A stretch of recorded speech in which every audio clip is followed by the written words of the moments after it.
It's early summer 1995. After returning from a third-place finish at the Scottish Championships in June, the Simon Fraser University Pipe Band is now back in BC and focused on the World Championships coming up next in August. Their gamble on a weekend trip to Scotland has paid off. At the Worlds, SFU will play third from last in a field of almost 30 bands, including Field Marshal Montgomery and the reigning champions, Shotts and Dykehead.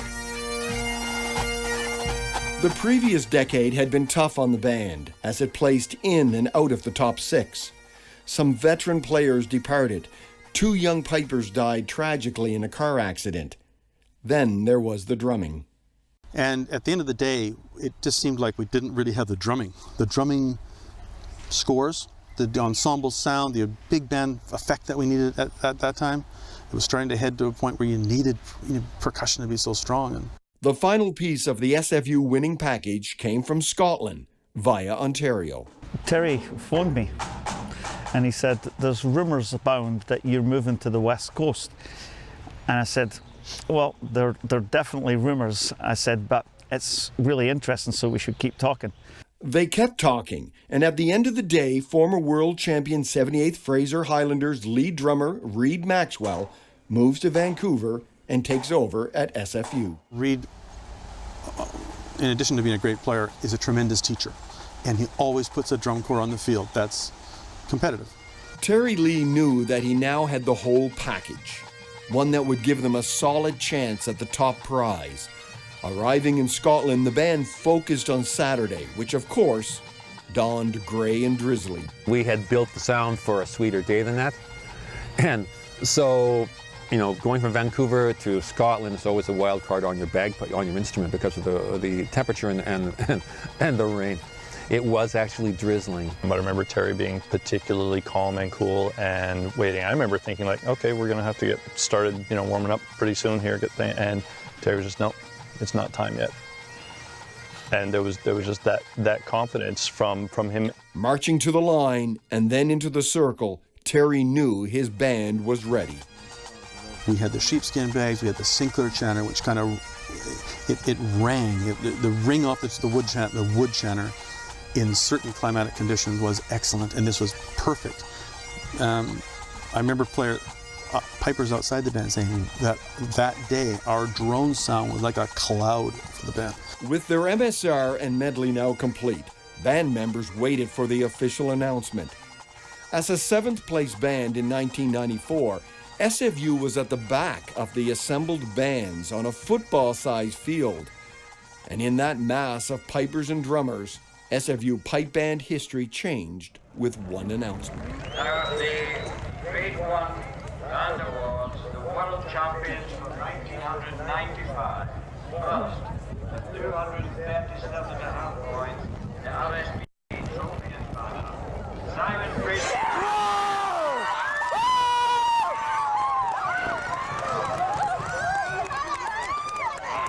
And just in the moment, Karen and I just happened to turn toward one another, and both of us had jaws on the ground. And to this day, whenever I run into Karen, we look at each other and the jaw drop happens. It was incredible.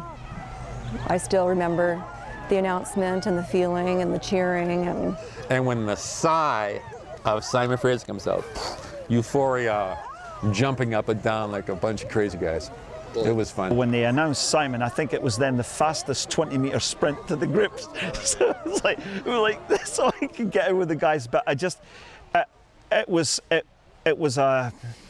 for me, it was an opportunity to kind of smile internally and externally, because they had been working so hard and they put a lot of faith in me coming out from the East Coast. And so I remember that distinctly. Where? Way over there. The guys will be happy. From the back of the pack, it felt like one of the longest walks by a pipe major in world's history.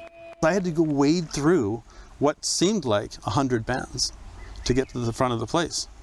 And wow, it was a great walk and all that. And I recall, getting up there and a lot of bands being happy for us, because they knew that we had tried for this thing for so long. We were just having our own celebration back there, but I don't remember being able to see. I couldn't see Terry getting anything. I don't remember any of that until we pushed, like kind of got our way through to the front of the mass bands for the march off.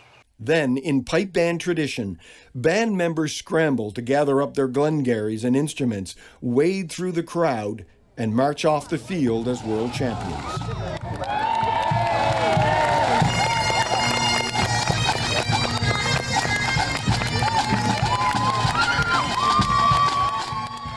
That was the greatest march off, down a street and over a bridge and back to the bus park, and it took a long time. You get there, you put on a little show at the bus. It went on forever. I only played half the time on the march off because of people coming up to shake hands and stuff. I remember being the recipient of some great camaraderie and sportsmanship from many people. I remember Robert Matheson and famous pipe major. Yeah, they're shaking your hand. Ken Eller from Ontario, shaking your hand. I remember the camaraderie and the great sportsmanship. For the Simon Fraser University Pipe Band, August 12th, 1995 was a day no one will ever forget. The big excitement for me was Pipe Major Ian McClellan of legend Strathclyde Police coming to make a point of shaking my hand right away as we left. And he had done that 10 years prior in '85 when they pipped us, i.e. they barely beat us in '85. He came and found us at our bus to say, well done, Pipe Major.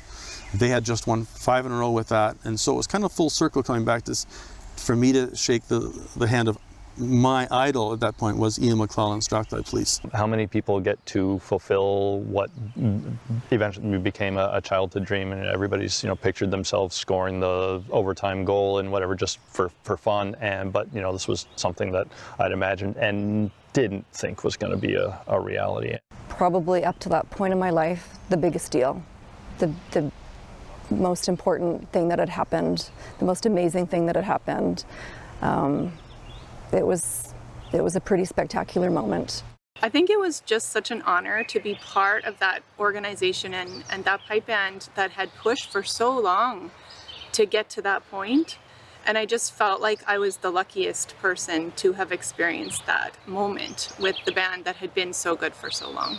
1995 was SFU's first victory at the Worlds, but it wasn't their last. A win the following year, and 4 more victories entrenched SFU at the top echelon of the pipe band world. And as the drive to be the best continues 25 years after their first win, some still recall their sweetest victory.